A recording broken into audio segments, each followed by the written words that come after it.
Classificação indicativa. Livre para todos os públicos.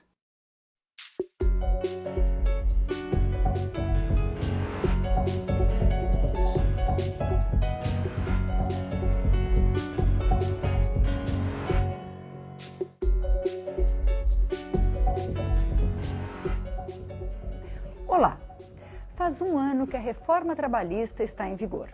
Nesse período foram criadas pouco menos de 300 mil novas vagas de emprego. As ações trabalhistas caíram 36%. Os acordos coletivos também diminuíram 28%. E cresceu a informalidade. O próximo governo promete aprofundar as mudanças na legislação.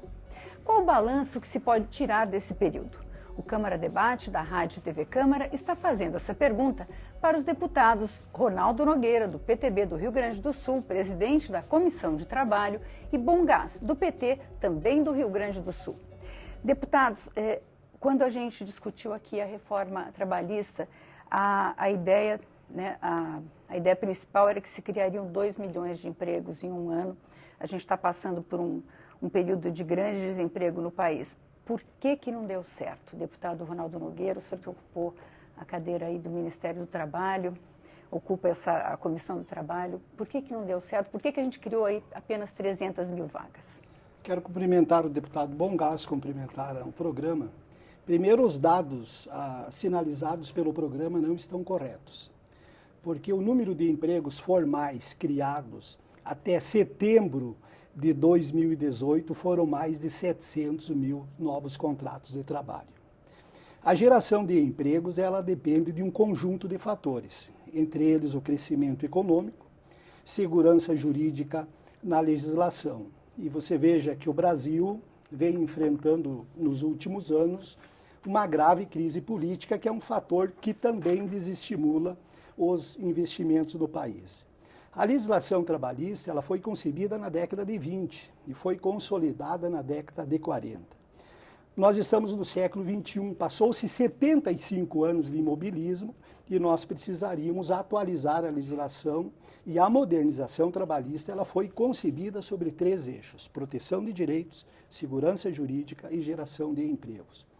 Nós comemoramos os resultados efetivos da modernização trabalhista no que diz respeito à geração de empregos. A situação poderia ser bem pior. Você veja que o Brasil, desde dezembro de 2014, o Brasil vinha perdendo uma média de 100 mil postos de trabalho por mês. Quando eu assumi o Ministério do Trabalho, em maio de 2016, nós tínhamos em torno de 45 milhões de trabalhadores na informalidade. Nós tínhamos 27 milhões de trabalhadores que estavam desesperadamente buscando uma oportunidade de emprego e os investimentos estavam fugindo do Brasil. Somente em 2015 e 2016, mais de 3 milhões de trabalhadores perderam seus postos de trabalho. Graças à modernização trabalhista, que foi construída através de muito diálogo, a segurança jurídica, a esperança voltou e novos contratos de trabalho começaram a acontecer. Desde abril de 2017, o Brasil começou a criar uma média de 30 mil postos de trabalho positivos por mês. Desde janeiro de 2018, esses números foram maiores. Havia uma expectativa de que, se confirmasse o crescimento do PIB na média de 2,8 em 2018, seguramente nós seríamos em torno de 2 milhões de empregos realmente em 2018. Mas nós deveremos chegar em dezembro aí com a média de 900, 1 milhão de novos postos de trabalho criados em 2018. Eu estou citando dados do IBGE. Eu não sei, o senhor está que fala em novas vagas, né? Os dados do IBGE é uma estimativa. O que vale são os dados do CAGED. Os dados do CAGED são dados aritméticos. É o número, porque as empresas até o 5º dia útil do mês, eles têm que informar o CAGED do número de demissões e o número de novas contratações. Pelos dados do CAGED, até setembro de 2018, foram mais de 700 mil novas vagas de empregos criadas. Deputado Bongás, como é que o senhor vê essa situação do desemprego, que a gente passou de 12,2% para 11,9%, teve uma diminuição aí do desemprego no país nesse período? Eu também quero te saudar, agradecer a oportunidade do debate, né, saudar também o colega deputado Ronaldo Nogueira. Eram 3 pontos. Nós votamos contra a reforma trabalhista porque nós não concordávamos na época, porque os 3 elementos que foram apresentados era exatamente que se cresceria a economia se houvesse a modernização e a reforma. Segundo lugar, que haveria um crescimento do emprego. E terceiro, que haveria uma estabilidade maior nas relações contratuais de trabalho. Nós avaliamos que as 3 deixaram a desejar, a economia não cresceu, o emprego todo anunciado não foi gerado, né? Ficou muito aquém do emprego gerado e a instabilidade ela é muito grande. Quando tem menos processos na justiça, é porque o trabalhador hoje não tem coragem mais de reivindicar o direito dele. Sabe por quê? Porque se ele perder, ele vai ter que pagar o advogado do patrão. É isso que foi votado na reforma trabalhista. Então, na verdade, isso nos preocupa muito. E tem 3 períodos, eu acho que esse foi o grande tema também dos nossos debates, e nós tínhamos sempre defendido isso, que desde aquele amparo, o que tem que ter? Numa relação de capital de trabalho, o que é uma lei trabalhista? Ela vai defender o mais fraco. E numa relação do empregado com o patrão, obviamente que o mais fraco tem que ter uma legislação. E ao nós retirarmos as legislações, permite que hoje haja uma pressão maior do patrão sobre o empregado, e talvez tal ponto que nas pejotizações que aconteceram, que você é demitido e você é contratado por um CNPJ, por uma empresa, você tem uma redução de salário do trabalhador. E pior, nós temos hoje um elemento de enfraquecimento dos sindicatos. Por quê? Na verdade, nós não temos mais a contribuição ao sindicato, e aí o sindicato não acompanha também mais a rescisão contratual do trabalhador quando ele faz a sua rescisão contratual, quando é demitido, e isso também fere de morte muitos trabalhadores que têm os seus cálculos. Eu tenho relatos de vários dirigentes sindicais que a pessoa vai na empresa, faz a sua rescisão, depois ele vai no sindicato. Ele se sentiu lesado, ele queria que o sindicato olhasse, mas ele foi direto, assinou, aí ele vai no sindicato, ele, pô, não fez o cálculo direito aqui, não fez o cálculo direito lá, foi lesado. Aí ele entra na justiça. E nós já temos casos aí, as pessoas entram na justiça e vão ser depois ainda obrigadas a pagar o advogado do patrão. Então, na verdade, a reforma ela não foi positiva, ela foi ruim para a economia, ela gerou mais instabilidades, sem falar do tema daqueles que estão no desalento. Hoje nós temos os números fixos entre 12 milhões e 900 a 13 milhões e 100, que fica oscilando entre esses números dos desempregados que se apresentam no CAGED, ou que os dados que o CAGED tem são exatamente os das pessoas que se apresentam para trabalhar, para pedir emprego, no Cine, por exemplo, ou os que são demitidos. Então, tem os números, os que se apresentam. Mas nós temos mais de 5 milhões que sequer buscam emprego, que estão noutra faixa de desalento, que é outro tema também, acho que é importante ser debatido. Deputado Ronaldo, deputado Bongás considera um dado negativo, mas existia uma queixa, tanto de patrões quanto de empregados, de um alto índice de demandas judiciais em torno da questão da demissão dos direitos trabalhistas, né? E houve essa queda. O senhor acredita que essa queda, qual o motivo que o senhor acredita dessa queda de demanda? O senhor acha que é porque a reforma trouxe mais garantias, ou o senhor acredita, como o deputado Bongás, que tornou mais difícil o acesso à justiça? Não. Primeiro, eu reafirmo que não houve violação de direitos. Os direitos do trabalhador estão assegurados no artigo 7º da Constituição.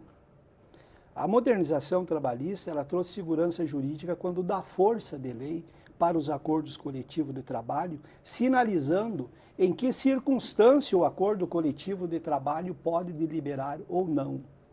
Os acordos coletivos de trabalho, eles não podem deliberar a respeito daqueles 34 direitos que estão assegurados lá no artigo 7º da Constituição.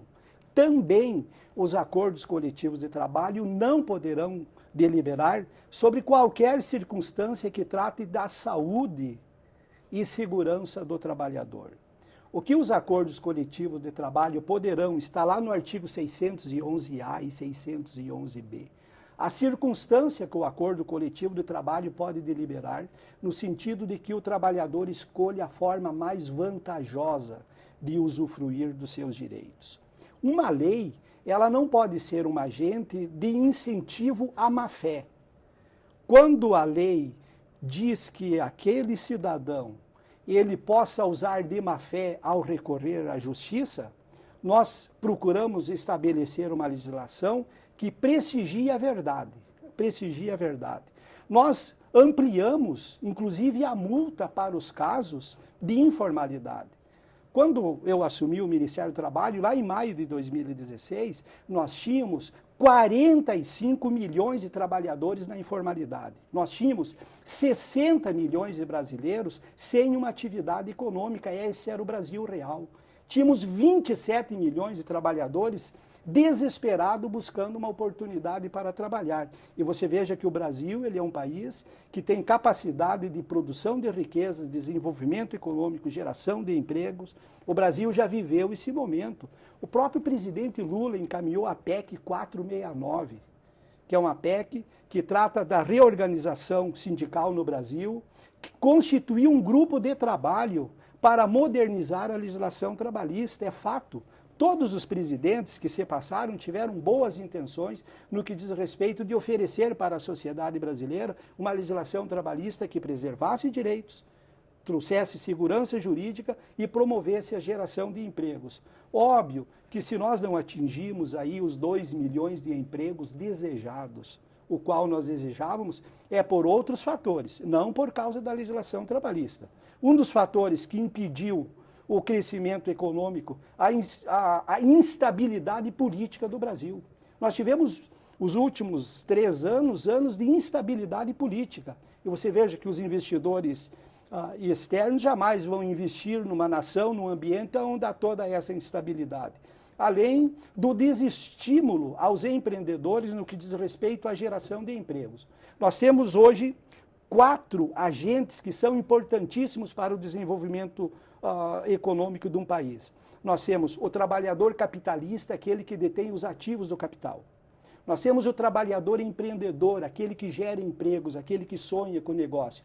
Dos 38 milhões e 600 mil empregos formalizados no Brasil, são micro e pequena empresa. É o microempresário que gera emprego, é o microempresário que paga aluguel, o filho dele estuda em escola pública e esse microempresário lá, ele gera 5, 6 empregos. E o que me dói é que muitas vezes esse microempresário que enfrenta uma carga tributária injusta, enfrenta instabilidade, enfrenta insegurança jurídica, muitas vezes ele é tratado como alguém que não tem a boa fé. Então, é de fundamental importância que nós possamos entender trabalhador capitalista, trabalhador empreendedor e trabalhador técnico, aquele que detém os ativos da força do trabalho. A expertise técnica, através da sua habilidade, faz as coisas se transformarem e as coisas acontecerem. E tem o governo que entra com a arrecadação. Não tem como um trabalhar pelo insucesso do outro. Os 4 precisam estar trabalhando pelo sucesso um do outro para que todos ganhem.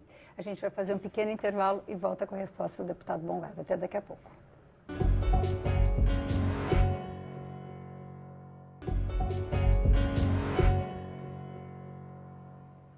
O Câmara Debate está de volta. Hoje nós conversamos sobre a reforma trabalhista com os deputados gaúchos Bongás, do PT, e Ronaldo Nogueira, do PTB. Deputado Bongás, o senhor falou do enfraquecimento dos sindicatos. A reforma trabalhista acabou com a contribuição obrigatória para os sindicatos e com isso realmente eles sofreram economicamente. Mas, na verdade, essa contribuição era muito questionada até mesmo pelas centrais sindicais, né? Que essa contribuição deveria ser voluntária. O senhor acha, no fim, que isso foi ruim para os sindicatos?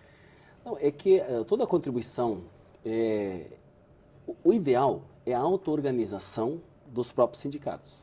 Mas nós tivemos um sistema que criou a contribuição nos dissídios, nos acordos, a contribuição sindical, e o corte abrupto exatamente fez a quebra total, praticamente, do enfraquecimento dos sindicatos. Porque esse era o desejo, na verdade, dessa proposta. Quando o deputado Ronaldo Nogueira faz referência que o Lula havia feito uma proposta, era exatamente para tentar chegar a um acordo. Qual é o acordo? Entre governo, tripartite, governo, patrões, empregados.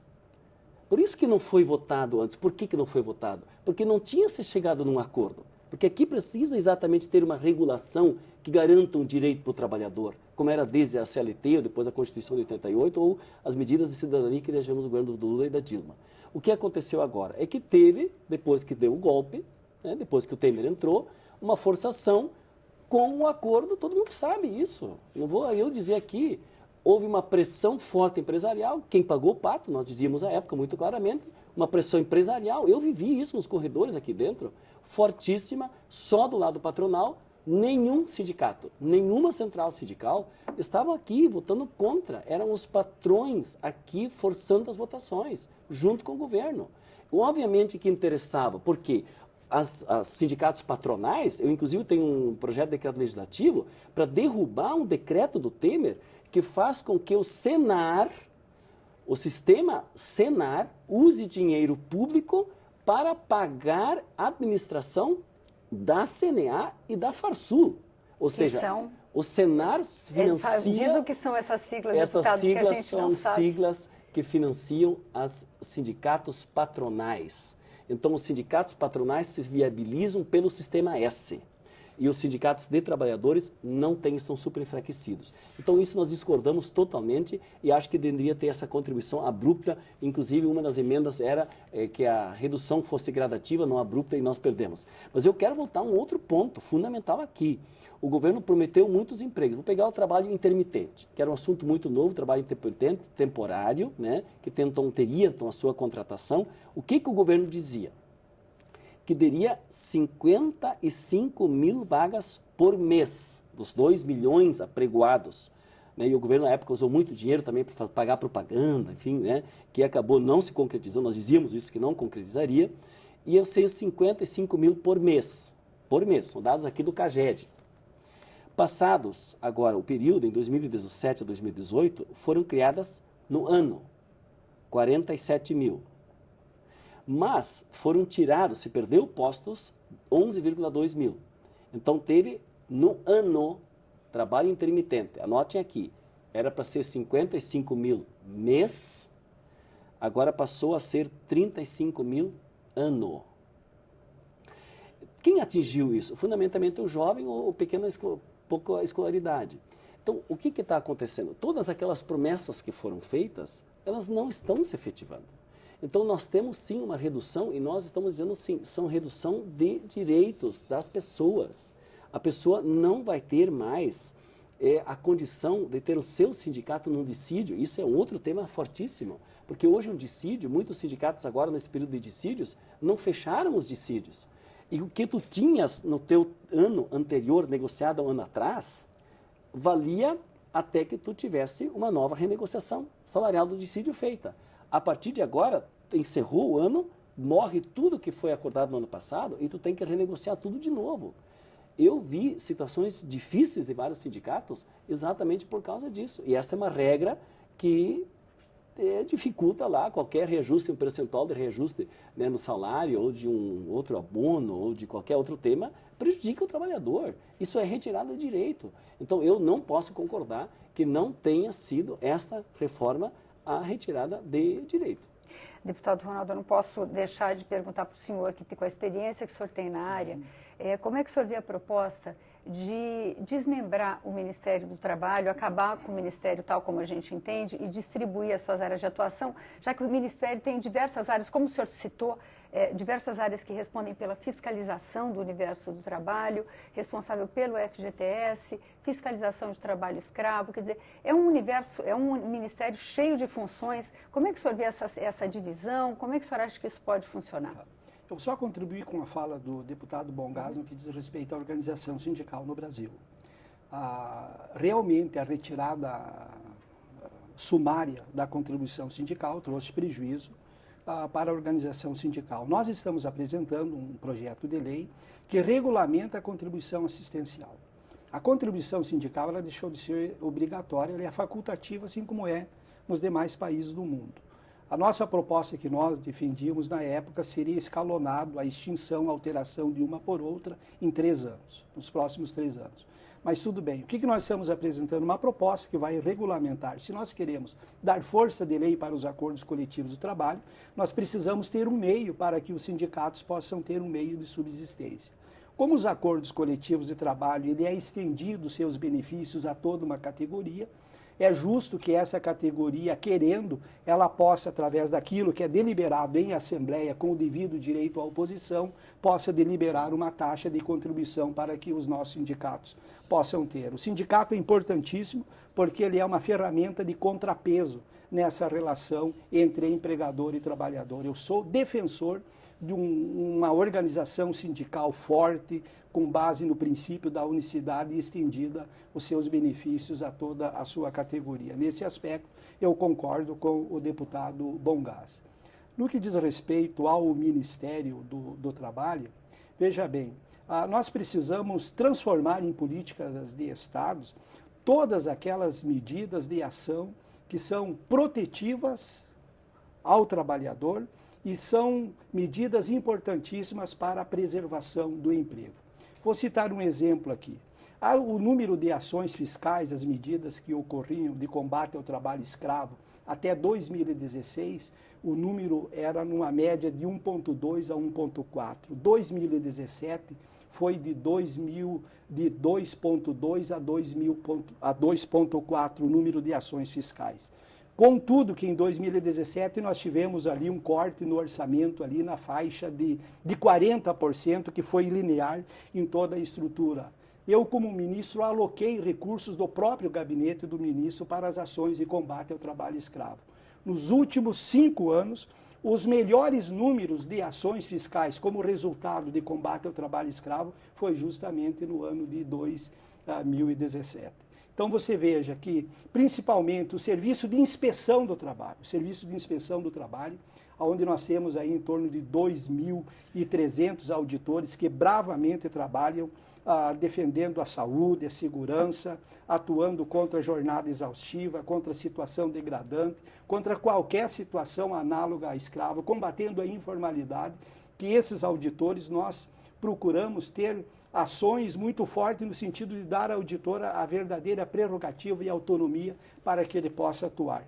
O nome é relativo, Ministério do Trabalho. O que importa é serem potencializadas e fortalecidas as ações de combate ao trabalho indigno, ações de promoção para a geração de empregos, de qualificação e capacitação do trabalhador. Essas políticas têm que serem políticas permanentes e políticas de Estado. Deputado Bongás. Eu diria assim, que a extinção do Ministério, para mim, é a pá de cal para dar continuidade ao que o Temer fez. Nós enfraquecemos as relações já por causa da legislação trabalhista, votada aqui, e agora o governo novo, que é a sequência, vai ser um governo Temer piorado, o consórcio Temer-Bolsonaro, porque todos eles votaram, o Bolsonaro votou nessa reforma, né? E agora está extinguindo, para exatamente não ter mais onde reclamar. Eu não vou ter onde reclamar. Eu já enfraqueci o sindicato, a economia não reagiu, seu povo tem um salário que não está reajustado acima da inflação, que disso nós também poderíamos falar, que isso é uma outra consequência da economia e da política atual dos governos, depois do golpe. As pessoas não têm dinheiro, se não tem dinheiro não vão na loja comprar, a loja não vende, a indústria não produz, não gera emprego. E desempregado vai ter cada vez mais enfraquecimento, né? Menos proteção social, mais empobrecimento, menos compra. Então isso não tem solução. Então agora o Bolsonaro apenas faz o seguinte, dá sequência ao que o Temer vinha fazendo. Já enfraqueceu muito e agora a pá de cal, acaba com o Ministério. Isso é um crime feito, eu falo isso com força, extinguir o Ministério. Essa ideia seria dividir as funções. Mas ele joga as funções, gente. O governo passado já tirou, era o ministro do Trabalho e da Previdência. O Temer já tirou do deputado Ronaldo Nogueira, que era ministro à época, e nós falávamos isso sobre a época, a Previdência. Sabe onde é que o Temer jogou a Previdência? Na Fazenda. Na Fazenda, a Fazenda, ela controla para não ter exatamente gastos. E o que acontece? O Ministério da Previdência, então por isso que eles querem fazer reforma da Previdência, mas não vão atrás dos grandes desvios e de outros temas ou de privilégios. Então eles tiram direitos. Sabe o que fizeram agora? Agora ele vai piorar. Além de ter incorporado o Ministério da Previdência, vai ficar também temas do mundo do trabalho ou da indústria e do comércio, que é geradora de emprego. Olha a gravidade. Atenção, empresários do país, se mexam, porque o Ministério da Indústria e Comércio, que é a que vai potencializar recursos e que precisa de dinheiro para gerar emprego e desenvolvimento no país, vai estar o Ministério da Fazenda, que vai querer cortar, cortar, cortar. Então, na verdade, retirar o Ministério do Trabalho é a consequência do enfraquecimento que já vinha. É muito grave. E pior ainda, no mundo do trabalho, você tem uma carteira de trabalho azul, que é a que dá a tua estabilidade para tu ter previdência, arrecadação, contribuição.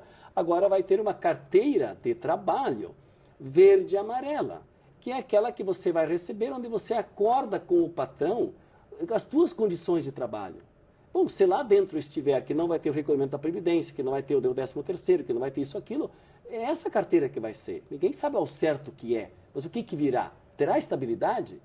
Então é muito grave e eu diria que a confirmação, digamos assim, do enfraquecimento que nós já víamos tendo, ele é a pá de cal, agora acabar com o Ministério do Trabalho. E fico feliz e eu quero votar no projeto que o deputado Ronaldo apresentou. É o reconhecimento. Foi ministro, ele reconhece, né, e isso é importante, que os sindicatos estavam enfraquecidos.